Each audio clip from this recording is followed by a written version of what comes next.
what I'd like to do as part of this idea of having conversations and talking about being human is invite Matt Zeigler to come up on stage. Come on up, Matt.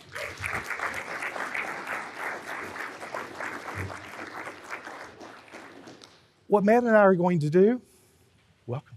Hey, some people came. I know. Isn't it great? What Matt and I are going to do is we're going to have a conversation. So, Matt, you want to? Have a seat, Ben. Thank you. Welcome to our living room. Just show of hands, like who was here last year first, and for either of the sessions? Okay, now all of you put your hands down and look around. If this is your first time here, if you're new this year, Isn't that great? 2 sessions, less than half this amount of people, and now 1 session with all these people in this room together is. Just round of applause for this. It's friggin' amazing. Yeah. It's happening. It's happening, Matt. Now, last year at this conference, one of the conversations we kept having was, but how do you talk about Epsilon theory? How do I go home and tell my wife why I just went to Nashville? How do I email a friend? And how do they think this isn't a cult? I had sheer fear from some new people I met last night that this would be like a branding ceremony or something today. I say that's not what make, protect, teach means. Well, tomorrow. Okay. We'll get them through the conference. Yeah, exactly. Yeah. So part of this too is we're having this conversation. This idea of making. We have Jack Forehand is here. Dave Nottig is here. We don't want to just have these conversations on stage. One of the most valuable things, and you can turn to the person who raised their hand who was present last year and ask them this. One of the most valuable things was the conversations we had not only with each other, but that then continued after these sessions. How many people in just this morning that have walked up to me or whatever and said like, oh, I'm this person, and it's the stranger from the internet now in front of my face that I've been going back and forth with since last year when we were here. Jack, Dave, we are going to be roaming. We've got a corner set up in the far room out there with a laptop and some microphones and cameras set up. We want to talk to you because part of this making thing is not just about, as Ben said, the presenters on the stage. Part of it is making these connections, 2 to many in this room right now, but 1 to 1 and in smaller groups so that we can actually start to collect, maybe not this size of a collection of a library of these conversations, but actually documenting what we're carrying back out into the world. And that's a really, really cool thing. So between these sessions, look for myself, look for Dave Nottig, look for Jack Forehand. We're going to be wandering around, pestering with you about what does it mean to be human and things like that. And we're not asking you to join a cult. I'm just saying that, full disclosure right now. But we are asking you, I know how thoughtful the people in this room are, and that's a really, really beautiful thing. So in an age of AI, and I think this is the big thing for me. Matt ADD is not Matt GPT or any of these things. The humanity of this is the big thing. How do we exist as humans adjacent to this AI thing that we're trying to figure out how to connect with? Well, it is this AI thing. That's one aspect that we want to talk about at the conference. And that's why we call it practical AI. AI is not something that's being done to us.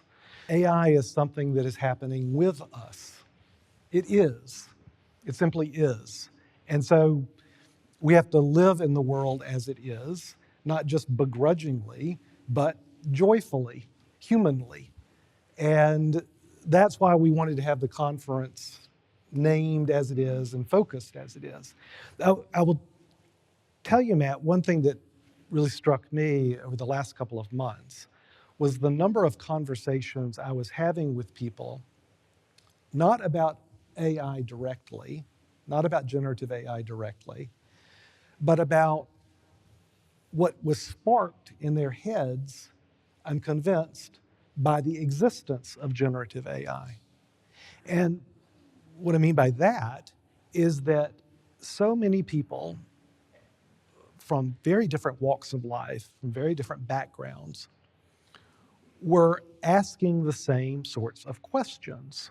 what does it mean to be human? How should we think about our own intelligence and our own actions, not in juxtaposition with generative AI, but about us? It's just been this amazing convergence that I'm convinced has been sparked by the existence and the presence, the forceful presence of generative AI. It's an incredible convergence that's happening, and we wanted to get in front of that by having this conference.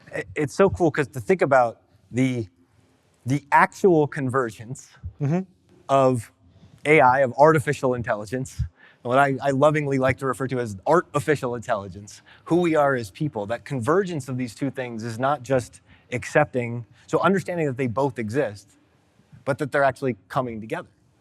Yeah, and it's been coming together in my own head too. Right. Because I've been writing Epsilon theory now for 11 years. And I've always just been kind of all over the place. Every now and then I'll come up with kind of catchphrases, and that works and I like it. But I've been really searching for how to pull it all together into a coherent whole. To your point, people say, well, what is Epsilon theory? And I've got a response, but it doesn't really pull it together. This phrase that I think is so important about being human, that we make, we protect, and we teach. Like, well, what does that really mean, right? How do we do that? And I've got some answers, but they've been, even my own head, pretty amorphous. So this convergence is a convergence of people and their ideas, these conversations. It's helping me pull it all together. And that's one of the things I want to get out of this conference is these conversations to keep pulling it together. Because I really think we're on the cusp, all of us are on the cusp of an important new understanding of what it means to be human. And I know that sounds very woo and up there, but it's concrete. And I think it will become concrete when we talk about how to actually use generative AI in our own lives. When we talk about, well, what are some of the, I'll call them projects, but it's more than project. Right? What I know of so many people in this room, that they are changing their lives to make, to protect, to teach. There are a lot of people, I'm going to try to call them out at different points in time, because we all need help and connection to make our lives of making, protecting, and teaching tangible, real, and successful. It started happening last year at this conference, where we'd be in a small group discussion, and somebody was saying, well, we raised $100 million to build this, school in North Tulsa. Anybody got some ideas of how to help with that? And there were all of these unicorn ideas. They were all individual. They were all specific to a person, a group trying to do it. They were all unicorns, but what they all had in common was the impetus and the drive. More than a project, actual life, actual human being, it's here in this room. And I'm convinced it's what draws people to this conference. I'm stealing words out of the Ben Hunt playbook. Yeah, good. I love that. The industrially necessary hive of all of us figuring out what the impetus is for these ideas and trying to figure out the ways we scale these things and the things we do. But then the reality of smaller groups, of smaller conversations, the pack. How do we balance these two concepts of hive and pack? Well, there's not a lot of balancing to be done. We know we live in this world of scale, a world of algorithm and a world of scale. And that it is. It's no rejecting it, it is. And the question, the fight, the resistance, and I'm convinced the victory is in finding a way to be human within that, which is not a thing of scale, which is not a thing of algorithm, but is a thing of making, protecting, and teaching. So really going to try to put some meat on those bones over the weekend, but that's the goal here.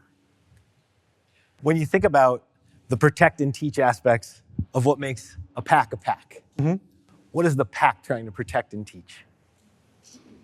It is protecting and it is teaching an autonomy of mind.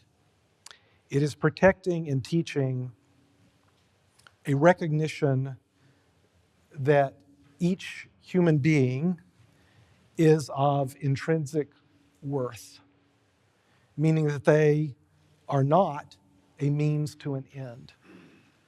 This world of scale and algorithm is a world of instrumentality. It's a world of means to an end, whether that's your vote, whether that's your money, whether that's your engagement. What we are immersed in is a world of transaction, that we are not treated as intrinsic worth, but we are a means to an end. That's every corporation, that's every political party, it feels sometimes like it's everything in our world except this, except our pack. That's the hallmark of a pack, that it is the people who treat you as an autonomous human being and who insist that you treat them the same damn way. That's what makes a pack. And that's what protecting and teaching is all about. So I don't want to make it dark, but what's the protect and teach of a hive? The hive is the evolutionary answer. The hive is the victory of entropy, which is, you would think would be an unstoppable force, and I think in most cases it is, but by God, we're going to try for it not to be. The hive, and this is a big part of my talk tomorrow morning, is so successful because it is an incredibly low energy state to, is that us or is that you? That's for the stage. So that was my fault. I should have brought the stage. Yeah, you found it. All right, great. That's my.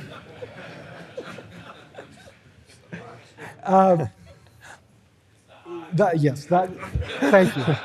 Thank you. That's right. The hive is calling. The hive is calling. Which, honestly, I think about that sometimes.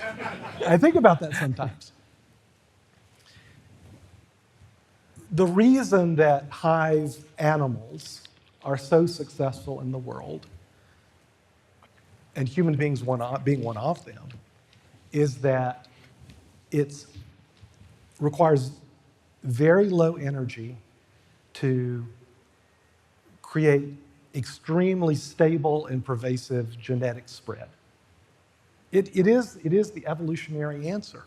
It's a wonderful solution to have a hive, to have vast disparities of power, to have fixed labor castes, to have communal care of the brood, to be immersed in low-level communication, to swim in an ocean of low-level communication that you are hardwired to respond to.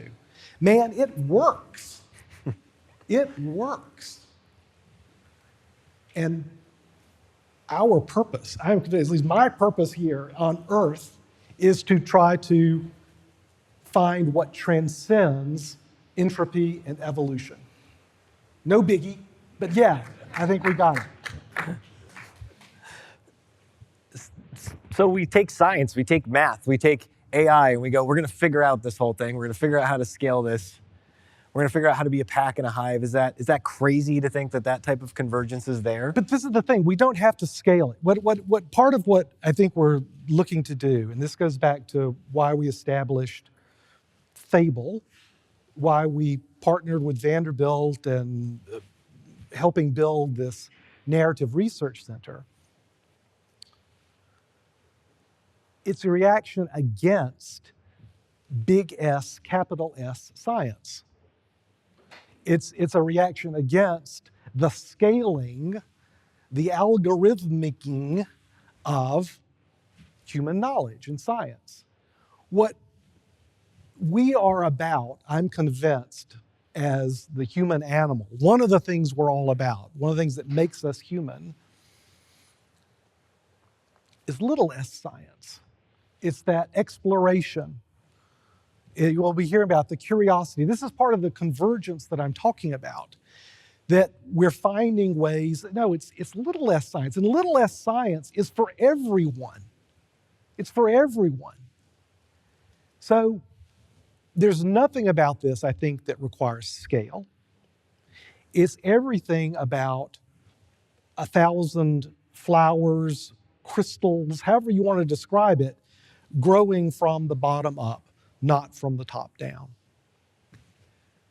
If this isn't a room full of people that are figuring out how to exist next to the hive, converging with the hive, resisting the hive, but without, I mean, Dave Nottig's got printed out, hand-cut zines. And if you're like, what's a zine? It's a magazine. And if you think, well, I guess I wasn't cool enough, I'm going to tell you, anybody who consumes zines, as I did, was not cool.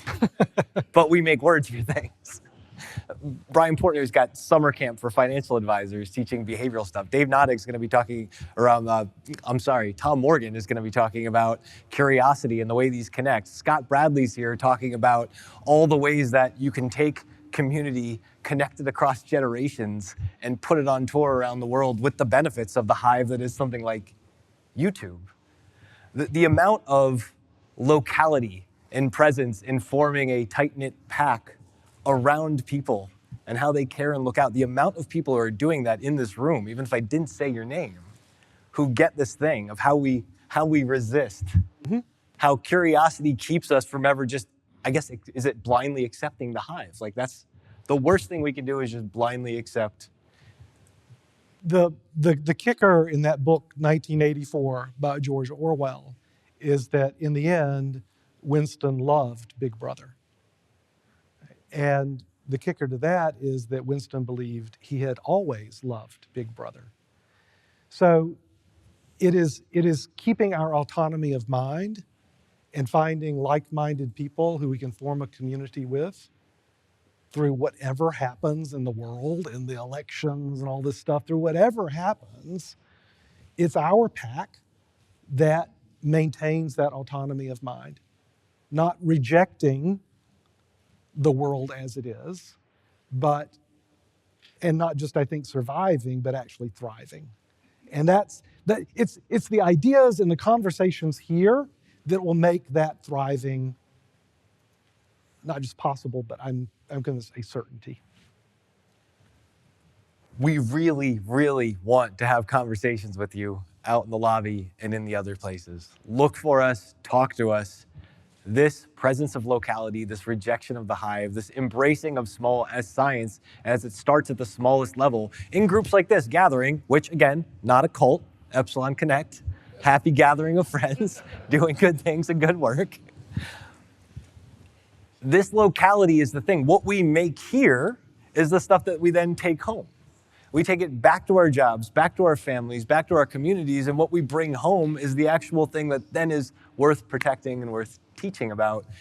Ben, you've created, and team, a absolutely beautiful space for us to do this in. I am so excited for the weekend ahead of us. Well, thank you, Matt. So appreciate you being here. Appreciate everyone being here. Right now, talking about bringing it home, we've got Rusty Gwynn going to give us a talk on that. All right. Thank you.